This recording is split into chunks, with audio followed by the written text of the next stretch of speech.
گرامی قدر، آج آپ حضرات کے سامنے مسیح دجال یا دجال اکبر کہہ لیں اس کے بارے میں چند باتیں رکھنا چاہوں گا۔ حضرات گرامی، سب سے پہلے آپ حضرات کے سامنے ابن ماجہ کی ایک حدیث مبارکہ بیان کرتا ہوں۔ اللہ کے نبی صلی اللہ علیہ وسلم نے بیان فرماتے ہیں کہ جب سے اللہ رب العزت نے ذریت آدم کو پیدا کیا، دنیا میں کوئی فتنہ دجال کے فتنے سے بڑا نہیں ہوا، اور اللہ رب العزت نے جس نبی کو بھی مبعوث فرمایا اس نے اپنی امت کو دجال سے ڈرایا ہے، اور میں آخری نبی ہوں اور تم بہترین امت ہو، اس لیے وہ تمہارے اندر سے ہی نکلے گا۔ اگر وہ میری موجودگی میں، میری زندگی میں نکلا تو ہر مسلمان کی طرف سے اس کا مقابلہ کرنے والا میں ہوں گا۔ پھر اللہ کے نبی صلی اللہ علیہ وسلم فرماتے ہیں کہ اگر میرے بعد نکلا تو ہر مسلمان جو ہے اپنا دفاع خود کرے گا، اور اللہ ہر مسلمان کا محافظ و نگہبان ہوگا۔ پھر فرمایا کہ وہ شام اور عراق کے درمیان ایک راستے پہ نمودار ہوگا، بس وہ دائیں بائیں ہر طرف فساد پھیلائے گا۔ اے اللہ کے بندو، تم اس وقت ثابت قدم رہنا۔ پھر اللہ کے نبی صلی اللہ علیہ وسلم فرماتے ہیں کہ میں تمہارے سامنے اس کی وہ علامات بیان کیے دیتا ہوں جو مجھ سے پہلے کسی نبی نے بیان نہیں کی۔ پھر فرمایا کہ وہ سب سے پہلے تو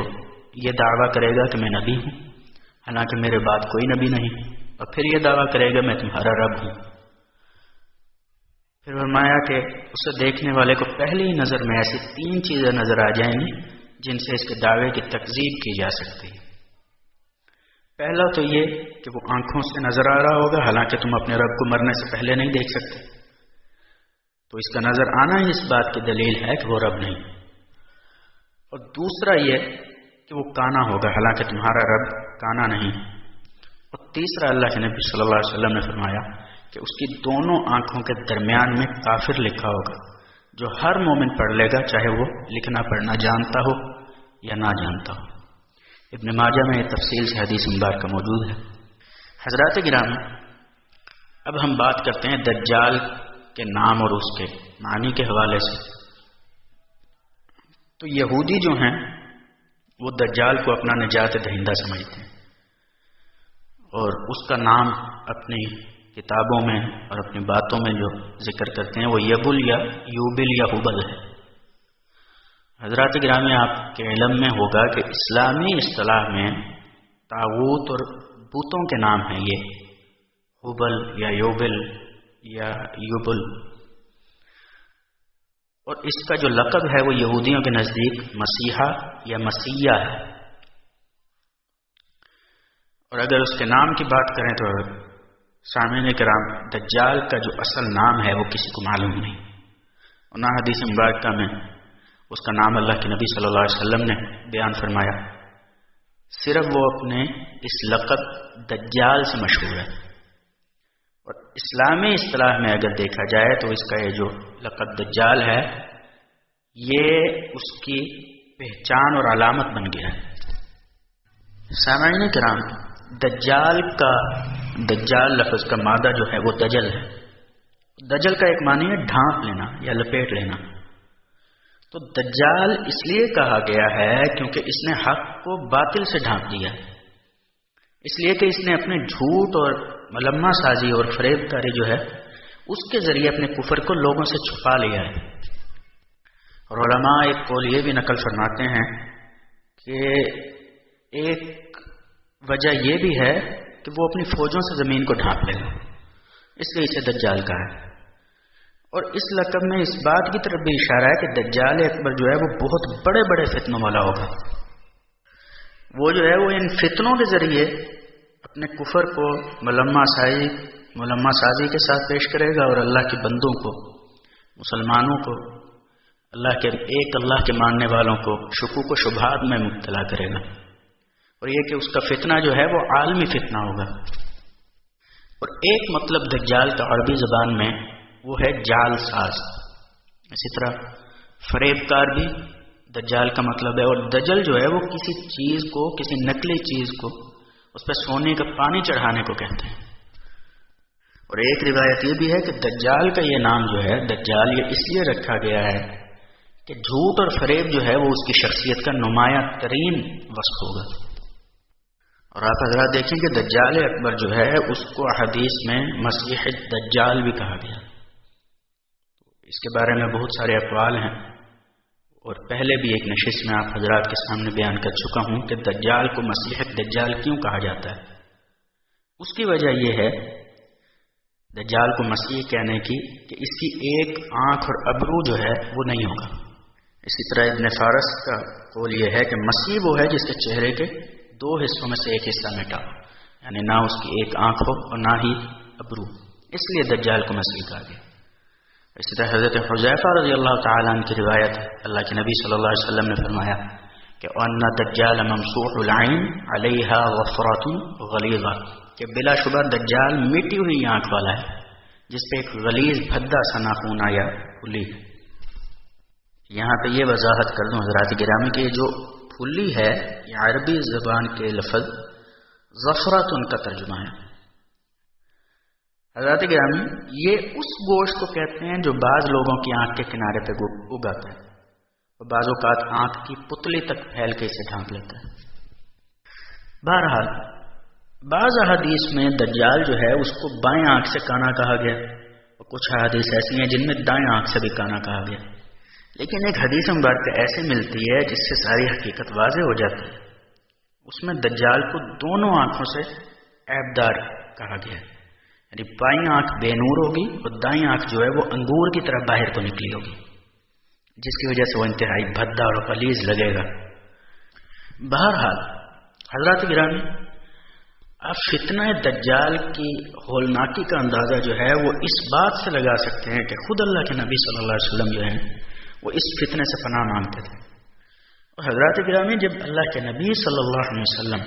صحابہ کرام رضی اللہ عنہم اجمعین کے سامنے اس فتنے کا ذکر فرماتے تھے تو صحابہ کرام رضی اللہ عنہم اجمعین کے چہروں پہ خوف کے اثرات نمودار ہو جاتے تھے۔ تو فتنہ دجال جو ہے اس میں ایسی کیا چیز ہے کہ جو صحابہ کو ڈرا دیتی تھی؟ اب وہ نہ جنگ ہو سکتی ہے نہ موت کا خوف ہو سکتا ہے، کیونکہ یہ دونوں چیزیں جو ہیں صحابہ کرام رضی اللہ عنہم اجمعین اس سے کبھی نہیں ڈر سکتے، نہ جنگ سے وہ ڈرے نہ کبھی موت سے ڈرے۔ تو صحابہ کرام رضی اللہ عنہم جو ہیں وہ جس چیز سے ڈرے تھے وہ دجال کا فریب اور دھوکہ تھا، اس کا فتنہ تھا کہ وہ وقت اتنا خطرناک ہوگا کہ صورتحال سمجھ میں نہیں آئے گی، گمراہ کرنے والے قائدین کی بہتات ہوگی، اور پھر پروپیگنڈے کا یہ عالم ہوگا کہ لمحوں میں سچ کو جھوٹ اور جھوٹ کو سچ بنا دیا جائے گا۔ یہ وجہ تھی کہ اللہ کے نبی صلی اللہ علیہ وسلم نے جو ہے وہ دجال کے فتنے کو بالکل کھول کے بیان فرمایا، اس کا خلیہ، اس کا نقشہ، اس کا جسامت اور ظاہر ہونے کا مقام تک بیان فرمایا۔ حضرات گرامی دجال کا فتنہ وہ ہے کہ جس کے فتنے سے تمام انبیاء علیہ السلام نے اپنے امتوں کو ڈرایا، اور اللہ کے نبی صلی اللہ علیہ وسلم نے بھی بار بار اس کا ذکر فرمایا اور بار بار اس سے ڈرایا، یہاں تک کہ اللہ کے نبی صلی اللہ علیہ وسلم نے بار بار یہ کہہ کے بیان فرمایا کہ میں تمہیں بار بار اس لیے بیان کرتا ہوں کہ تم اس کو بھول نہ جاؤ، اس کو سمجھو، اس میں غور کرو اور اس کو دوسروں تک پہنچاؤ۔ اور اللہ کے نبی صلی اللہ علیہ وسلم بار بار یہ فرمایا کرتے تھے کہ تم ضرور دوسروں تک پہنچاؤ، لیکن ہماری یہ غفلت ہے، ہماری یہ نالائکی ہے کہ ہم نے اس فتنے کا بالکل تذکرہ ہی چھوڑ دیا۔ چاہیے تو یہ تھا کہ ہم اپنی اولادوں کو، اپنے پیاروں کو، اپنے گھر والوں کو، اپنے دوست احباب میں، حلقہ احباب میں، اپنے مسلمان بھائیوں کو اس فتنے کے بارے میں آگاہ کرتے، کیونکہ اس بات میں کوئی شک نہیں ہے کہ دجال کا جو فتنہ ہے وہ شروع ہو چکا ہے۔ اب محض دجال اکبر کا خود سے ظاہر ہونا، اس کا آنا رہ گیا۔ آپ حضرات کے سامنے میں 2-3 احادیث مبارکہ پیش کرتا ہوں جس سے دجال کے حلیے کے بارے میں آپ حضرات کو واضح ہوگا۔ جس طرح مسلم شریف میں حدیث مبارکہ ہے کہ اللہ کے نبی صلی اللہ علیہ وسلم نے فرمایا کہ دجال جو ہے مسیح کاذب وہ ایک نوجوان مرد ہوگا اور اس کے بال چھوٹے اور گھنگریالے ہوں گے، اور وہ ایک آنکھ سے نابینا یعنی کانا ہوگا۔ اور دوسری حدیث مبارکہ جو ہے وہ صحیح بخاری شریف کی ہے کہ اللہ کے نبی صلی اللہ علیہ وسلم نے ایک دفعہ خواب میں دیکھا کہ وہ کعبے کا طواف کر رہے ہیں، تو اس دوران اللہ کے نبی صلی اللہ علیہ وسلم کو دجال دکھایا گیا، تو حضور صلی اللہ علیہ وسلم نے فرمایا کہ وہ بھاری بھرکم جسم والا، سرخ رنگت والا ہوگا اور گھنگریالے بال ہوں گے اور ایک آنکھ سے نابینا ہے، اور پھر فرمایا اس کی ایک آنکھ لٹکے ہوئے انگور کے دانے جیسی ہے، اور مسند احمد میں ہے کہ اس کی پیشانی پر لفظ کافر لکھا ہوگا، اور ہر ایمان والا چاہے وہ پڑھا لکھا ہو یا ان پڑھ ہو وہ اس لفظ کو پڑھ سکے گا۔ حضرات گرامی، مسند احمد میں ایک حدیث مبارکہ اس طرح سے موجود ہے کہ مسلمان جو ہیں وہ شام کے جبل دخان کی طرف بھاگ جائیں گے اور دجال وہاں آ کر ان کا محاصرہ کر لے گا۔ یہ محاصرہ فرمایا کہ بہت سخت ہوگا اور ان کو سخت مشقت میں ڈال دے گا۔ پھر فجر کے وقت حضرت عیسیٰ علیہ السلام نازل ہوں گے، وہ مسلمانوں سے کہیں گے کہ اس خبیث کذاب کی طرف نکلنے سے تمہارے لیے کیا چیز مانے ہے؟ تو مسلمان کہیں گے کہ یہ شخص جن ہے، لہذا اس کا مقابلہ مشکل ہے۔ تو یہ مسند احمد میں اور مستدرک حاکم میں موجود ہے۔ حضرات گرامی، یہ بات ذہن نشین فرما لیجیے کہ جو حدیث کے شارحین ہیں ان کا فرمانا ہے کہ دجال کی جو شعبدہ بازی ہے اس کو دیکھ کے بعض مسلمانوں کو اس کے جن ہونے کا گمان ہوگا، یا ایسا بھی ہو سکتا ہے کہ مسلمان یہ بات بطور تشبیہ کے کہیں کہ اس کی جو حرکتیں ہیں اور اس کا ظلم و ستم جو ہے وہ جنات کی طرح کا ہے۔ تو حضرات گرامی، اگر دجال کی جو شخصیت ہے وہ آج کل کی یہودی سائنسدانوں کی ہوش اربا قسم کی، محیر العقول قسم کی ایجادات اور تجربوں کے تناظر میں دیکھا جائے دجال کی شخصیت کو، تو وہ ایک ایسا شخص ہوگا جو مختلف شعبوں میں انتہائی مہارت کا حامل ہوگا، جس طرح کے سپر مین وغیرہ، اس طرح کے قسم کے لوگ جو بیک وقت انجینئر بھی ہے، ڈاکٹر بھی ہے، سائنسدان بھی ہے، سیاستدان ہے، شاعر ہے، مقرر ہے، سب کچھ ہے، جس کے لیے ناممکن قسم کی کوئی چیز نہیں ہوتی اور ہر چیز کو وہ اپنے دسترس میں لے سکتا ہے۔ تو سوال یہ پیدا ہوتا ہے کچھ سادہ لوگوں کے دماغ میں کہ یہ کیسے ممکن ہو سکتا ہے؟ تو حضرات گرامی، یہ پوری طرح ممکن ہے، کیونکہ آج سے 20-25 سال پہلے 1999 میں آکسفورڈ کی ایک پروفیسر ہیں ڈاکٹر سوزن گرین فیلڈ، انہوں نے ایک انٹرویو دیا تھا اور اس میں لیکچر میں یہ کہا تھا، BBC میں وہ موجود ہے، 1 دسمبر 1999 کا انٹرویو ہے۔ اس نے یہ بات کہی کہ اب ہم اس قابل ہیں کہ انسان کی جو پوری یادداشت ہے، اس کی میموری، اس کو کمپیوٹر پہ ڈاؤن لوڈ کر لیں گے، اور یہ بھی بتایا کہ وہ تقریباً 100 ٹریلین خلیوں پہ یعنی سیلز پہ مشتمل ہے، جن میں 100 بلین خلیے جو ہیں وہ گفتگو کے لیے استعمال ہوتے ہیں۔ تو حضرات گرامی، جو سائنس اس قدر ترقی کر سکتی ہے کہ کسی انسان کی اتنی بڑی یادداشت کو ایک کمپیوٹر میں یا ایک چپ میں ڈاؤن لوڈ کر سکتی ہے، تو عمل معکوس جو ہے، عمل معکوس اس کو کہتے ہیں کہ کوئی میموری کسی کمپیوٹر سے انسانی ذہن میں اپلوڈ کرنا، تو عمل معکوس جو ہے، ریورس ایکشن، یہ تو زیادہ آسان عمل ہے۔ مثال کے طور پہ کوئی اگر ایک سرجن ہے یا سائنسدان ہے، اس کے دماغ میں کسی PhD انجینئرنگ رکھنے والے آدمی کی، کسی ممتاز انجینئر کی یادداشت بھی اپلوڈ کر دی جائے، تو یہ ایک سپر مین قسم کی تخلیق کا راستہ ہموار ہو جائے گا۔ ایک ایسا آدمی جو سب شعبوں میں مہارت رکھتا ہو، بہترین انجینئر بھی ہو، سائنسدان بھی ہو، سرجن بھی ہو، سیاستدان، عالم، مقرر، شاعر،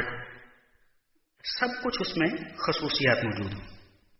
تو حضرات گرامی، اگر دجال کی شخصیت کا آج کل کی جدت پسند دور میں اس کا ملاحظہ اور تجزیہ کیا جائے تو یہ کوئی ناممکن بات نہیں۔ اور کفار جو ہیں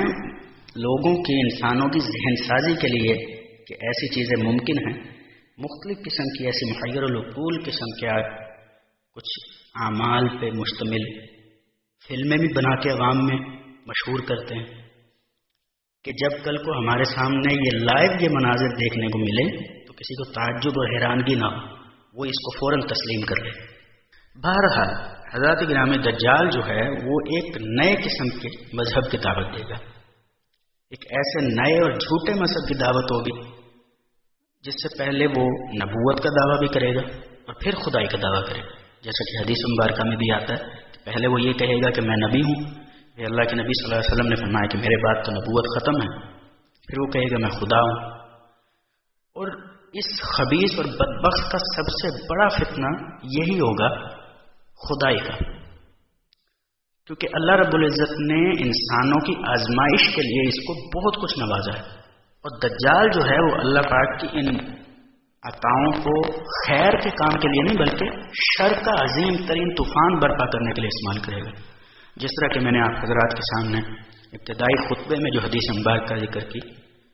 کہ اللہ کے نبی صلی اللہ علیہ وسلم نے فرمایا کہ آدم علیہ السلام کی پیدائش سے لے کے قیامت قائم ہونے تک دجال کے فتنے سے بڑھ کے کوئی بڑا فتنہ نہیں ہے. تو اگر ساتھ یہ بھی تذکرہ کیا جائے کہ دجال کے جو ساتھی ہوں گے، اس کے لشکری، وہ کون ہوں گے، تو اللہ کے نبی صلی اللہ علیہ وسلم کی ایک حدیث اس طرح سے بھی ہیں کہ وہ اکثر طبع الیہود والنساء، یعنی دجال کے پیروکاروں کی جو اکثریت ہے وہ یہودی اور عورتوں کی ہوگی. مسند احمد میں یہ حدیث مبارکہ موجود ہے. تو علماء فرماتے ہیں کہ یہودیوں کی تعداد جو ہے وہ بہت کم ہے، اس کے بلبوتے پہ وہ عالمی نظام اور عالمی حکومت اور عالمی مذہب کے قیام کی کوششیں نہیں کر سکتے. تو یہودی جو ہیں وہ دھوکہ دہی سے یا بلیک میلنگ کے ذریعے صہیونی جو ہیں عیسائی، ان کو اپنے ساتھ ملا لیں گے. تو عیسائی جو ہیں وہ عالمی یہودی ریاست اور عالمی دجالی ریاست کے قیام کے لیے یہودیوں کے اعلی کار بن جائیں گے. تو حضرات گرامی، یہ چند ایک باتیں تھیں مسیح دجال کے، دجال اکبر کے حوالے سے. اللہ کریم سے دعا ہے کہ وہ ہمیں دجال اکبر، مسیح دجال کے فتنے سے محفوظ فرمائے.